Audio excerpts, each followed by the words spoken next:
New York City has been my constant source of inspiration. My practice is one rooted in renewal, and New York City has been both my home and my collaborator for almost 2 decades. I work with wood salvaged exclusively from across the city, from old growth beams pulled from pre-war brownstones, to fabrication offcuts, to even the water towers that crown our city's skyline. This material is not waste. It is a living archive imprinted by generations of hands that have come before us and the labor that has sustained our city.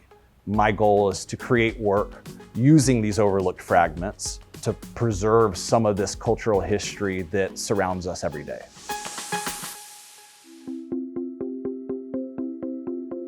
The way that I deal with challenges and setbacks as an entrepreneur these days, I remind myself to pause. I never react right away from experience, because the first gut reaction, a lot of times you feel such responsibility and it's almost like it's your child, right? And you need to save it. I try to just wait until I have calmed down and don't feel like an initial anger or frustration before I actually try to solve a challenge. I think the most important thing for me is calling someone who might have another perspective. I think also just being part of a community, like the community that I'm a part of at New Lab, is really helpful to just share and know that you're not alone.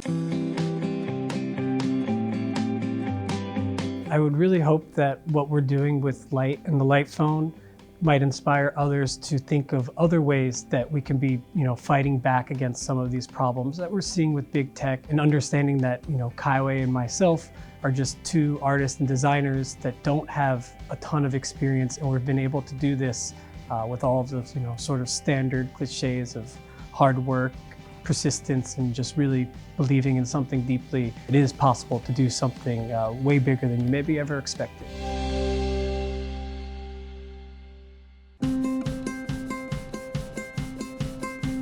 One of the things that I've learned as a business owner is that there's always shocks to the system.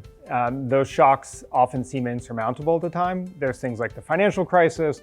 There's a lot of tariffs and trade wars around solar panels, losses of employees that are extremely valuable and important to us. And each time we experience those shocks, there's always a moment of grief or like, oh my gosh, what are we going to do? But collectively as a company, we've responded to them, and we've made ourselves better through each of those shocks, and we've become a more resilient company. Importing of solar panels in the United States is extremely complicated. There's a lot of risk attached to it. By becoming sort of experts in that process and managing that risk, we've had a lot of new customers come to us because we know more about it than anyone else.